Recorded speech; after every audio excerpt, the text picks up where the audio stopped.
In this video, I'm going to show you how to replace the rear wheel bearing and hub assembly on this Mazda 6. Let's get started. Use your 21mm socket to remove all 5 of your lug nuts and then remove the wheel.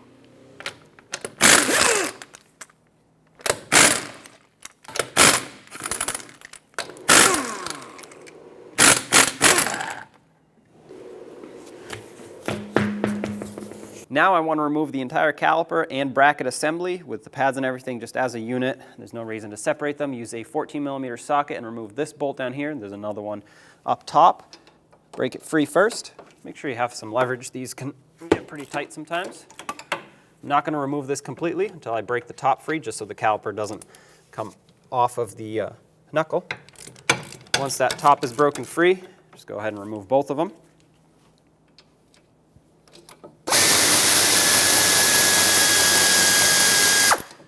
Remove your bolts.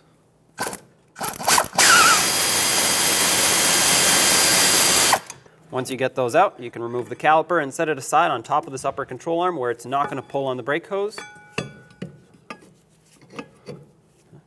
Remove your rotor. If yours is stuck on, use a hammer, tap between the lug studs. That should break it free. On the back side, you see the 4 wheel bearing bolts, but first we have to remove the 10mm bolt that holds the ABS wire or sensor in. So we can remove said ABS sensor, break it free, and remove the bolt.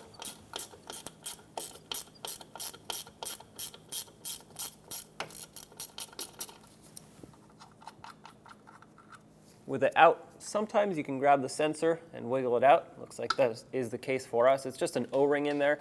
It is also magnetic, so it will collect rust that is around it. Now there are 4 14mm bolts that we have to remove. That's what holds the wheel bearing on, so let's remove all of them.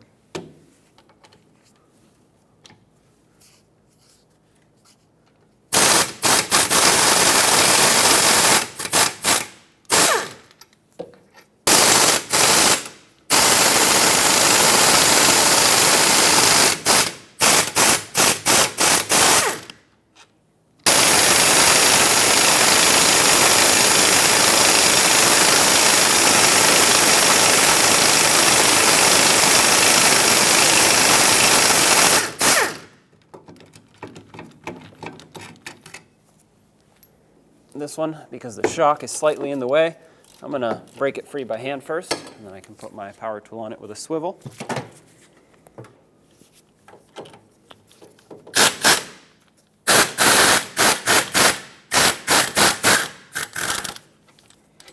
Take that out.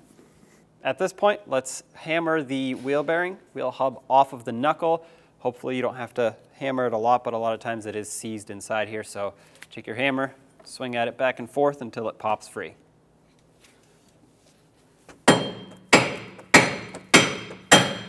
Oh. There it is.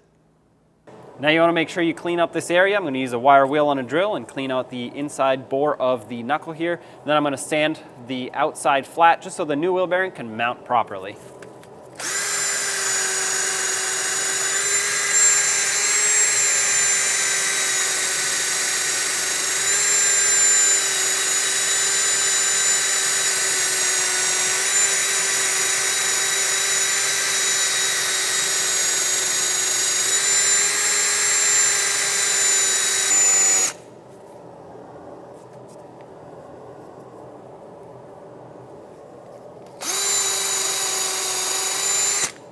When you sand the outside of it, make sure you don't create any divots, don't remove a lot of material, just remove the rust. You can use a sanding block, a file, but make sure you keep this flat.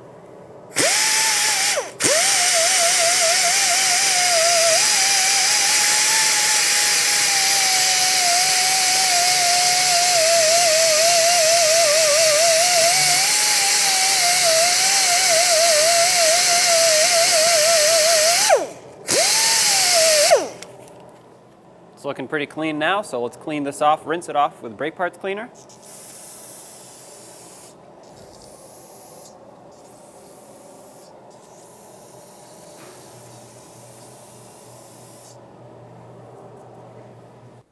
Now I'm going to apply a thin layer of anti-seize on the entire area that I cleaned up. I don't want it to continue rusting. I don't want the new wheel bearing or wheel hub seizing on here.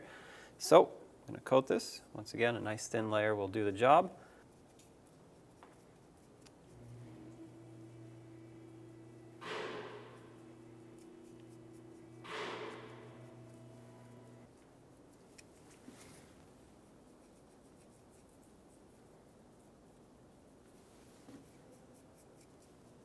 Good enough. At this point, you would want to take the backing shield off of your old wheel hub, if it stayed on there, which most likely it did, and sandwich it in between these two. Ours is basically non-existent. It rotted off a long time ago. So I'm going to put this on as it is since I don't have one. Line it up and make sure that the ABS sensor is facing towards the top, just like it was when we removed it.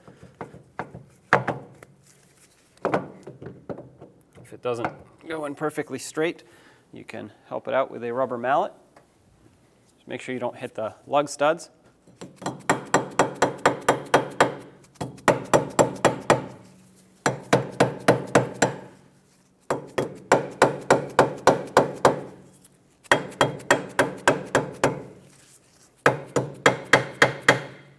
Okay, at this point I'm just going to put the bolts in and basically pull it through with the bolts. Now let's install the bolts from the backside. If they don't line up, use a hammer and tap it whichever direction you need to get it to line up. Make sure these start smoothly. Thread them on by hand.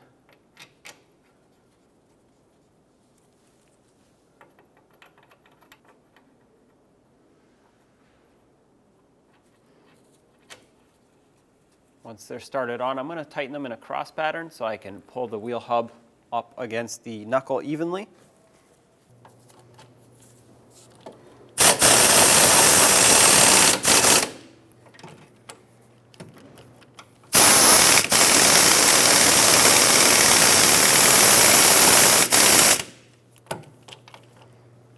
This one, make sure it's seated.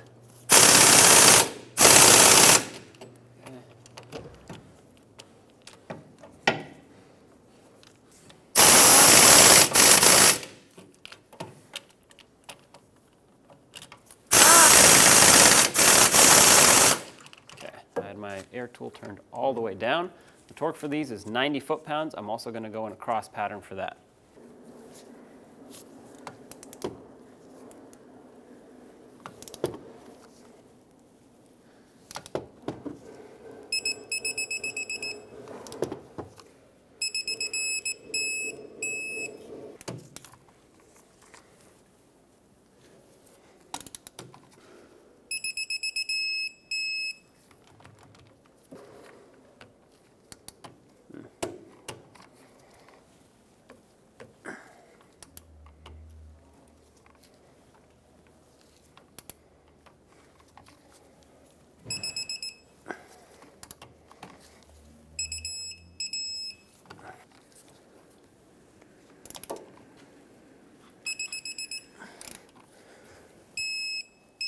All right, they're all tightened. Let's double check them all.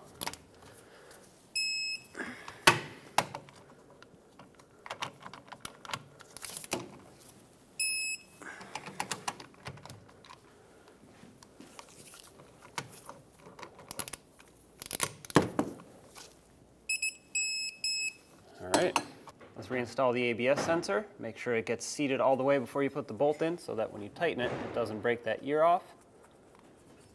Install the bolt, thread it on, and snug it up. Once it bottoms out at most 1/8 of a turn, that's it. You don't want to break it.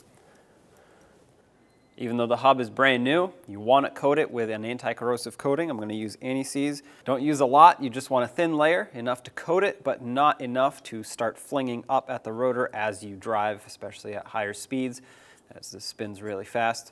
And you want to avoid getting it on the lug studs. You want those to stay nice and dry so that the lug nuts can get torqued correctly.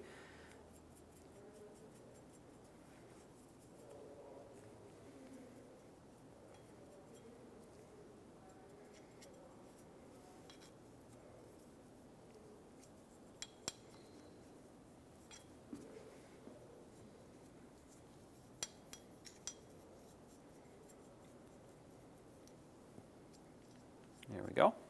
I'm installing a new rotor, but obviously you don't have to. So if your rotor is corroded here, it's it's rusty, sand it down, clean it up with a wire wheel, whatever you have to do to get it nice and flat so that it can mount flat onto the new hub. Having said that, flip it over and install it. At this point, I'm going to take some brake parts cleaner and clean off all of my greasy fingerprints. I don't want any of that getting or staying on the brakes. I'm going to do the back side as well.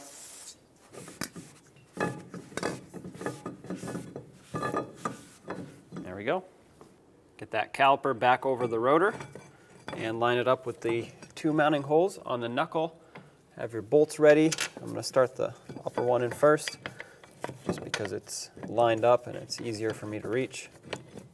There we go. Once that's in a few threads, start in the bottom one.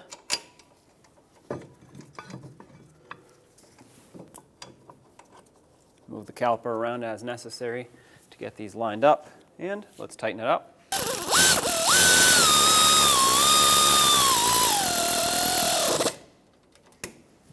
Torque on these is 45 foot-pounds, so I'm not going to tighten it very much yet.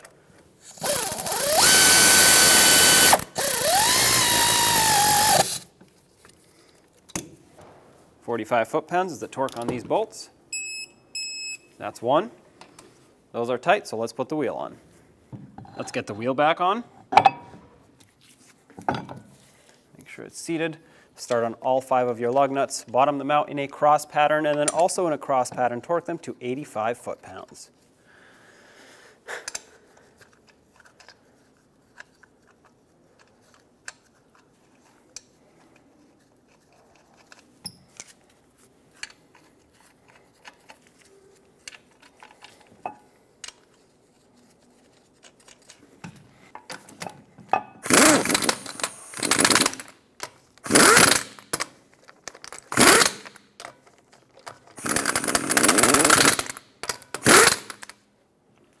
.85 foot-pounds in a cross pattern.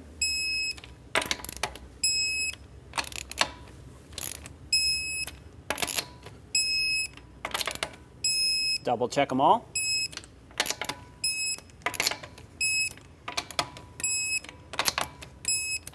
Take it for a road test. When only the best will do, demand TRQ. The only company that lets you view before you do. TRQ is committed to offering the highest quality aftermarket auto parts that are engineered for peace of mind. Thanks for using and viewing with TRQ.